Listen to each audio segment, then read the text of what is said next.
All right, the military parade ongoing at the Eagle Square in the nation's capital in Abuja, where we are celebrating the Independence Day, that is the 62 years anniversary of Nigeria. We have a correspondent who is there, Ibrahim Yusuf, to bring us updates on what's happening there. So let's get back. Ibrahim.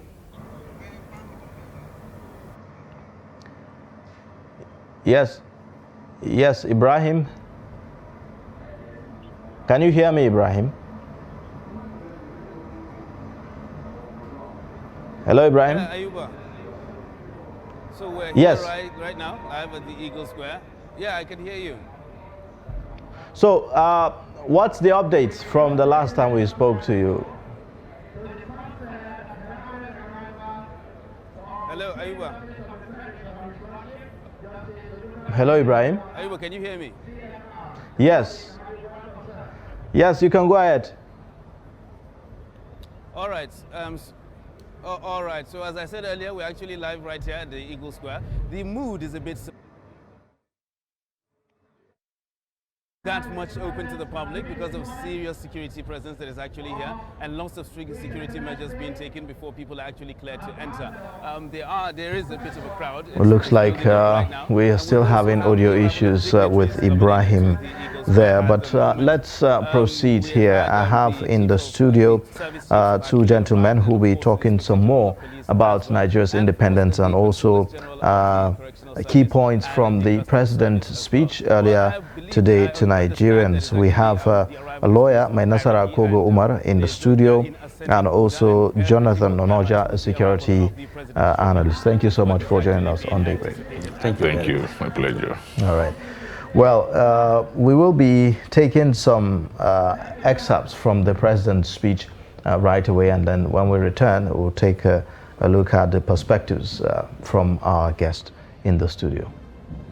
In resetting the economy manifested in Nigeria, exiting two economic recessions by the very practical and realistic monetary and fiscal measures to ensure effective public financial management. In addition, the effective implementation of the Treasury single account and cutting down on the cost of governance also facilitated early exits from recessions. Fellow Nigerians, the administration removed several decades uncertainty for potential investors in the oil and gas sector with the passage of Petroleum Industry Act 2021. This landmark legislation created opportunities for foreign investment in addition to improving transparency in the management of the sector. Our administration has given desired priority to the agricultural sector through a series of incentives to micro, small, and medium-scale enterprises that resulted in creating millions of jobs. Leading this initiative, the Central Bank of Nigeria's intervention in a number of areas, as well as the Anchor Borrowers Program, had created the required leverages for Nigerians towards self-sufficiency in food and the necessary attraction for farming as a business. All right, thank you for staying. That was the president earlier today giving his Independence Day speech. In fact, his very last. And we have in the studio Mainasara Kugo Umar, a lawyer, and Jonathan Onoja, security analyst, to give perspectives to this. Thank you so much again for joining us on the break. Now, the president made some very, very, I would say, gave himself very high scores on certain issues that remains controversial. The economy, for instance, he talks about exiting recession twice under his watch, and that we have seen that there's a global dimension to the economic challenges that Nigeria is dealing with. So what's your own perspectives on how we have managed the economy regardless of all the challenges that we have been dealing with? Okay, let me respond to some issues first, because I'm not an economist, but the direct impact is as a person is on me. If you look at it generally, Mr. President has so much of giving himself a pass mark, not even seeing the parts of Nigerians, not even hearing from Nigerians their views, their opinions on issues. Even the statement or the press briefing or whatever they called it is undemocratic. I don't see anything so specific in what he has done aside telling people that he have come out of recession twice in his during his time. And if you look at the whole thing that he has said today, to me, it's like a last straw of a drowning man. I don't see him coming again next year to make any speech of this nature. However, if you look at it, the economy has lost value, and our Naira, if you look at it, has lost value in the global economy. We can't begin to say that Mr. President have done so well that he had, like he presented on his today's speech. We have not seen anything. If you look at it now, the policy of government in terms of economic policy did not even favor the ordinary Nigerians. And then if you look at it again, the issue of insecurity have overtaken what we call now economy. So we don't have economy in place at the moment, because certain things that should have facilitate economy policy are not there to equally have economy. So we don't have economy in Nigeria. So if you, in his defense, or I would say in the administration's defense, three things were mentioned as the reasons why Nigeria's economy is where it is today. One, the issue of global crude oil prices. I think about some years ago when they assumed power back in 2015, 2016, and 2017, we saw that the global prices of crude oil was just, not as expected. It has dropped, to a great extent. And then, of course, the issue of the Niger Delta militants, who struck when the president, emerged as the president. That's one of the excuses. Now, secondly, COVID-19 pandemic was also given as a reason why Nigeria's economy is not doing well, just like many other economies around the world. And then thirdly, now we are talking about the Russia-Ukraine war, how it is affecting Nigeria and all of that. So are these not reasons, to say that maybe the president is right and that they have done their best to make sure that the economy is doing very well? Mainasara. Well, to be realistic, we should call a spade a spade. There has never been a time when this country we are having reckless management of our economy like this period. You understand? You can't think of economic development or economic progression when consistently you are running governance on borrowed money first. It has been unprecedented the number of times we have taken foreign loans and with inability to even repay back. Kudos to President Obasanjo.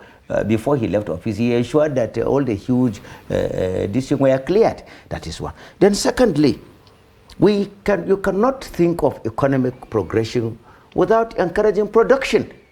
There is no electricity. There is no revamping of our own refineries. We are even exporting our crude oil for it to be refined for us to buy at an exorbitant international rate. without encouragement of economic stimulus. And then again, we now brought about things that are really, very difficult for you to rationalize. The so-called economic empowerment programs. You understand? Talking about increase in agriculture, increase in this, in this. We have Anko Boras program, we have social intervention programs. Listen to me, that quantum of money, if that quantum of money had been invested in clearing the 9 bushes where these bandits are hiding, we will have solution to insecurity because the shelter they are getting there will not be there. Number 2, you can use the land for industrial agriculture. But Nigerian defense have received the highest in terms of budgetary allocations I am coming under to this that. administration. I am coming to that. I'm coming to that. You understand? You clear all these bushes. You'll be able to convert the bushes into industrial agricultural farmlands for real productive agriculture that will be done for export to really increase our GDP. And apart from that, you solve the problem of insecurity. You get employment for the teeming young men that are roaming the streets, and then you fight number 1 enemy, hunger. But we ended up giving out the money. How can the money be even recovered? I don't know the magic they will apply. And if you take the 20-minute so far speech, they've said that the 20-minute so far speech, they said that trillions of naira have been recovered from the monies that have been borrowed. We pray the recovery will be injected into the national treasury in accordance with the constitution. You understand? We pray it will go back there, and we pray that the recovery will put a seal regarding this this continuous borrowing from outside. You understand? Look at the value of our own national currency vis-a-vis the international DC. Right. Look at our foreign reserve. All right. Menasra, you talked about borrowings that have increased. We haven't seen its kind in the past and all that. But if you look at it, isn't this something that is happening at a global scale? Isn't this and again, if you look at the reason for the borrowings, one of them is the fact that we do not have enough. Our revenue has dwindled so low because of the problem we have is not the question of dwindling of revenue. So that informs the issue of borrowing. Inability to block leakages, that is one. And then the revenue generating agencies are not bringing out the optimum revenue target. And nobody is saying anything in that. They give, for example, when last did NNPC put 1 naira into the national treasury? What's your assessment of the impact of the Treasury single account, for instance? The President talked about it in his speech. And those are some of the programs aimed at blocking leakages, isn't it? Well, I don't think that that program or that initiative have been exhausted to its mandate. In other words, they have not used that singular account to achieve the purpose for which it was created. Now, like my brother here talked about the, remittance to that account and how possible that account, they block leakages to ensure that that account meet up this mandate. The issue here is the people we have in power. I don't think we have leakages anymore, but because of individuals who have decided to satisfy their own selfish interest. You talked about, revenues. Go to the border today, the customs are there, and even the revenue of the custom have even been increased to par. What I mean par in economics is that it has now been, if you are paying 100 million now, you are paying 200 million.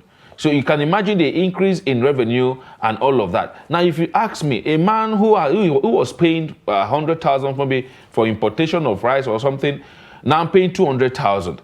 All this money are not accounted for.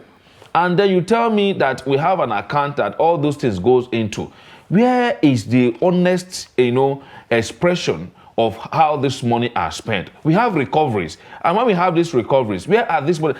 Nigerians are not even asking that where are the money recovered? When Mr. President came up with the anti-corruption programs and they said they begin to recover money, we were seeing the EFCC going to so many places, recovering money, going to Lagos, going to Abuja, recovering money. Where are those money kept? Isn't that part of the social investment programs? So where were this? Now, when you talked about, you even mentioned about coronavirus, which is a global, that has a global effect on the whole world. Still, we are still going to China.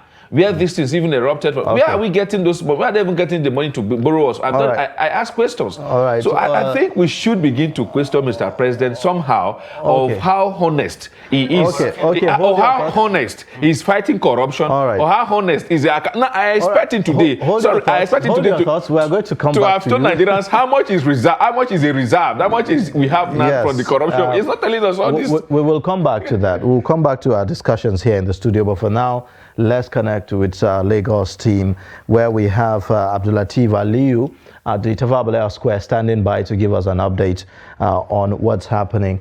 Abdulateef Aliyu, can you hear me now? Obviously, your background is colored green, white, green from what I'm seeing. Johnson Stadium, the venue of the 62nd Independence Anniversary celebration in Lagos. Set for the celebration, the military and paramilitary agencies that are going to be involved in the parade have already filed in. Virtually the stage is set, and the dignitaries are also coming in. Right now they are expecting the Lagos State Governor, Mr. Babajide Sanwo-Olu, and as soon as he arrives, the stage is set for the commencement of the celebration. And when we first arrived at this venue, around 8:30, the stage is still being set. Most of the pavilions are not filled up, but now we can confirm that virtually all the pavilions at the stadium are now occupied by various groups and associations, and the program is about to commence as soon as the state governor and his entourage come in. That is exactly the situation at the Mobolaji Johnson Stadium at the moment. The Mobolaji Johnson Stadium is one of the stadiums and one of the facilities being used for state events and celebrations by the state government. And the last independence celebration was actually done at Agege Stadium.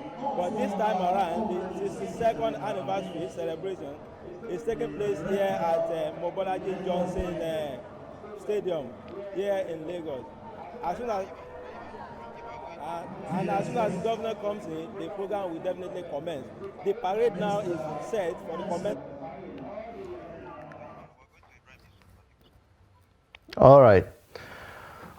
Well, thank you so much, Abdulateef Aliyu.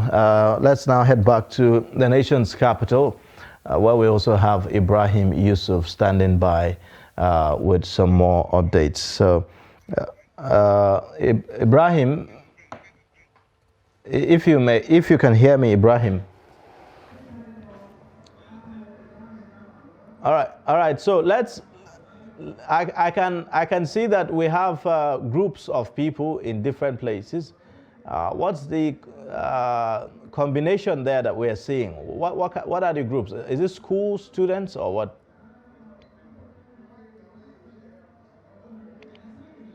Side, we actually have a group of students that are actually stationed in that particular. So all according to the text that we actually have here, the stands that we have here, there's a group of students that are actually over there to one side, and we have the VIP stand where all the dignitaries actually are here, and we have members of the diplomatic corps right behind me, and over to the left, to the far side, we actually have a group of people out there as well. So that is how it is. So as I said earlier, the number of people is actually restricted. We're still people are trickling in, and because of the heavy security that we actually have, it's very quite difficult to get the high number of people because crowd control is very, very restricted. All right, thank you, Ibrahim. We'll get back to you on the field there as you continue to bring us updates. Let's come back to the studio now, where I have Barrister Mainasara Kogo Umar and also Jonathan Onoja, security analyst, for perspectives on what's happening today. Well, earlier on, I had to interject so that we can take updates from our reporter there at the Eagle Square. But we were talking about the economy and how the economy has been managed under the current administration with regards the speech given by the president. How well do you think that we have done as regards non-oil exports this time around? You see, to me, when we talk about non-oil export, you should ask yourself, have they been able to do the turnaround or turnover maintenance of your refineries to have guarantee non-oil export, like you rightly tagged? I don't think we are doing anything called non-oil export yet. We are still importing. We are still importing, right? Is that not so? And we are still exporting. We export to even import. And when we are even importing, we pay. And when we are exporting at the same time, we still pay. So right. I did not see that as a policy to anything to give credit to yet. Sorry, again, I will have to interject. We'll come back to you. But let's get what's happening there. We have Ibrahim interviewing a guest there. So let's have a sense of what he's saying.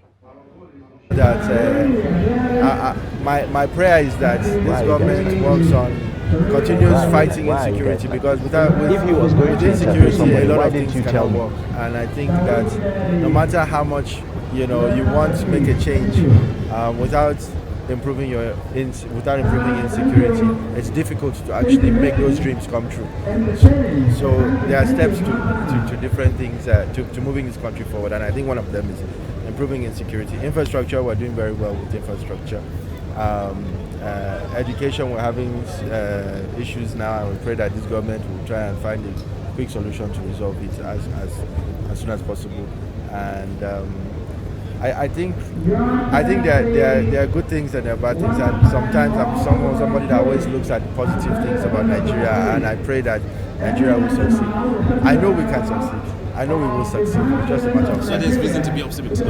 Definitely. I don't think there's any country blessed as much as this country. There's no country that's blessed as much as Nigeria. Thank you very much. Thank you. All right, so a sense of optimism there coming in from the people that are actually here. As I said, the mood is a bit subdued. Of course, we are.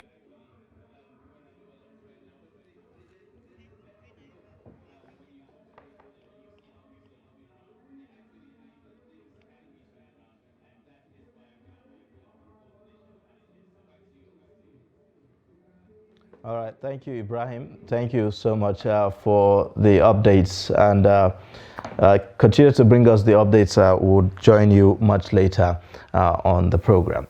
We'll take a short breather now, and then when we return, the show will continue. Please stay with us.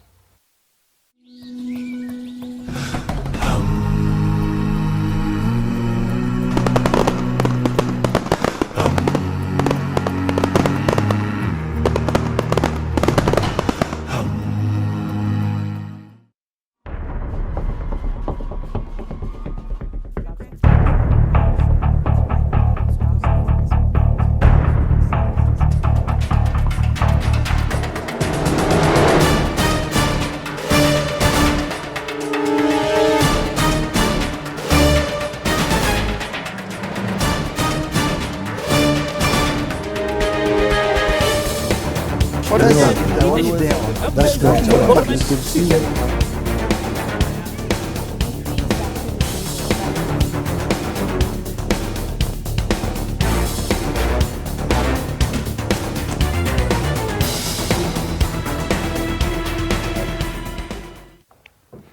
All right, thank you for staying with us. You are watching Daybreak Extra, which today is dedicated to Nigeria's Independence Day.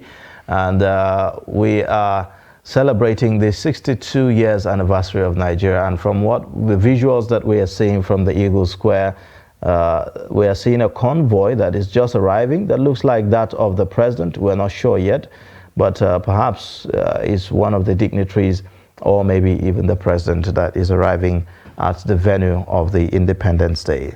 I have in the studio my Nasara Kogo Umar and also Jonathan Onoja, security analyst, giving us perspectives on the speech earlier delivered by the president. Well, a lot of reactions that have trailed that speech. Some are saying that the speech basically just focused on the president's administration in the last 7 to 8 years. Do you think that the speech should have, touched on some other issues?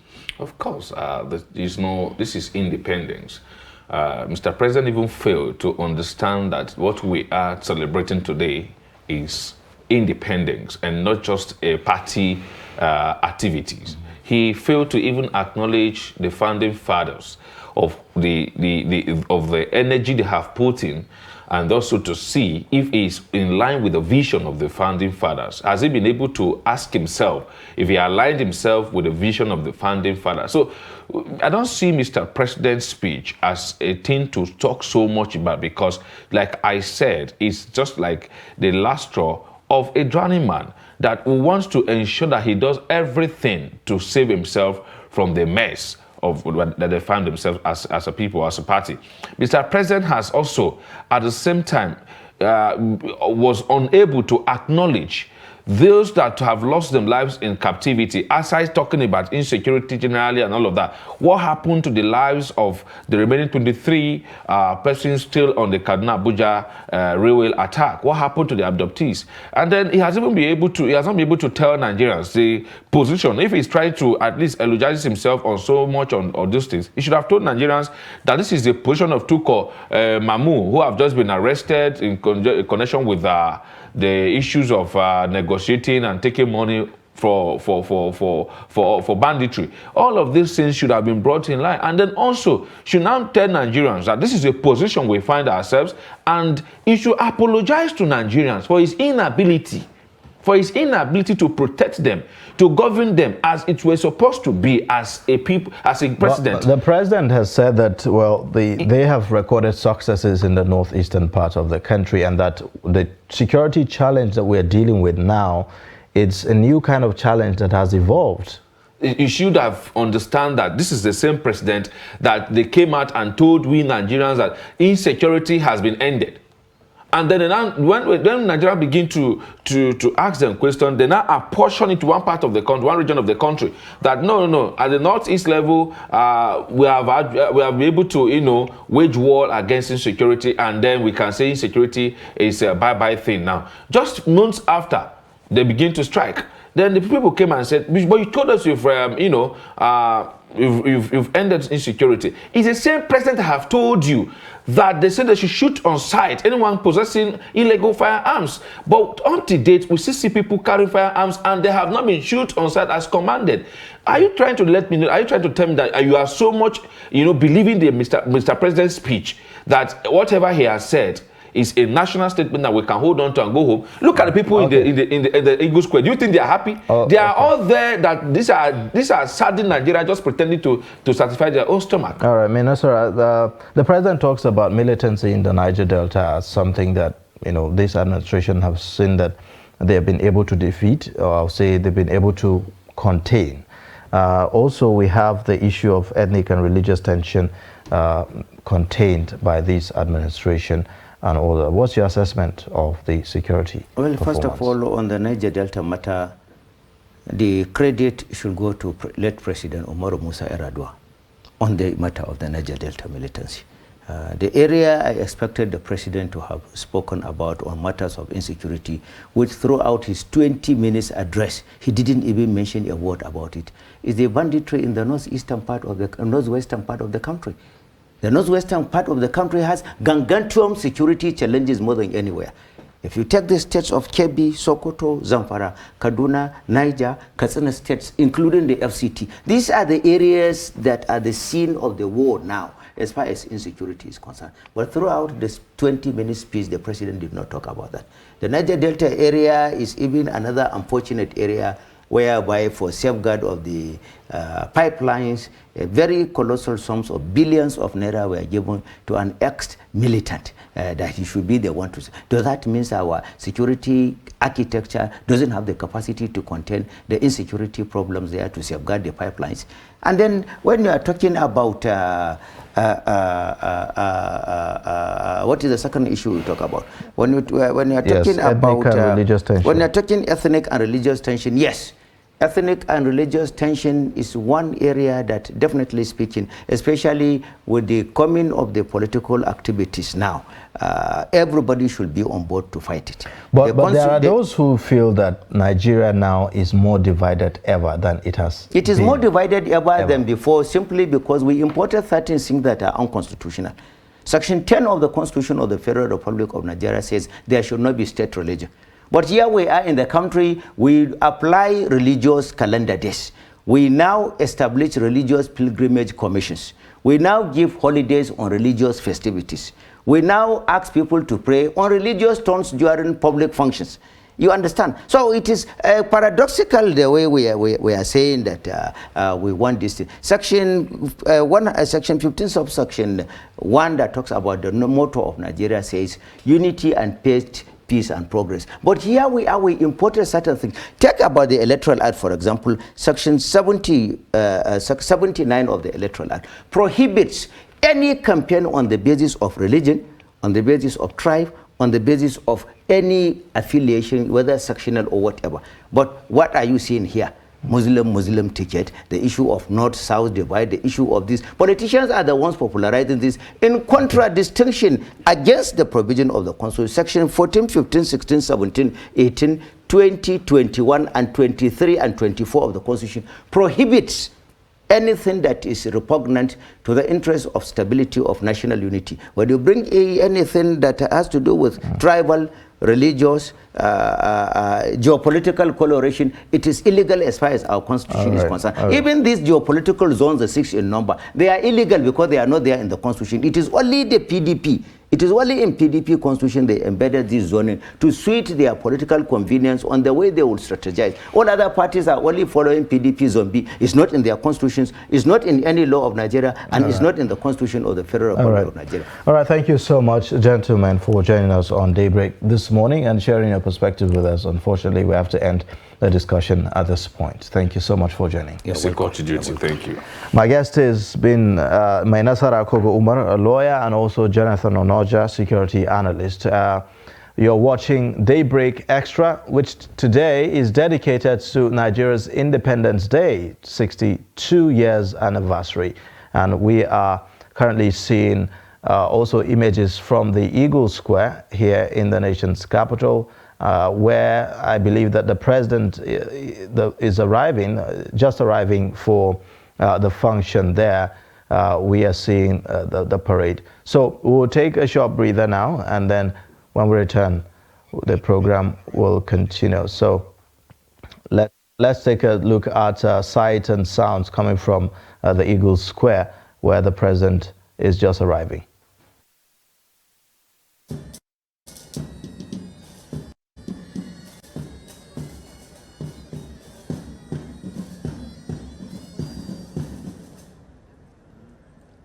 The presidential limousine glittering. And this is announcing the arrival of the very special guest of honor, the Revenue Officer, President and Commander-in-Chief of the Armed Forces of the Federal Republic of Nigeria, His Excellency Muhammadu Buhari. GCFR just received them by the Secretary of Government, the Commander of the Brigade. He proceeds to exchange presidential pleasantries with the Vice President, the Senate President, the Right Honourable Speaker, His Lordship the Chief Justice, Honourable Minister of Defense, Honourable Minister of the Federal Capital Territory, National Security Advisor, the Chief of Defense Staff, Chief of Army Staff, Chief of the Naval Staff, Chief of Air Staff, Inspector General of Police, the Director General SS, and the Director General NIA and the CDA. He proceeds to this. Please remain standing wherever you are seated, please, in deference to the exhaustion of the place. Thank you.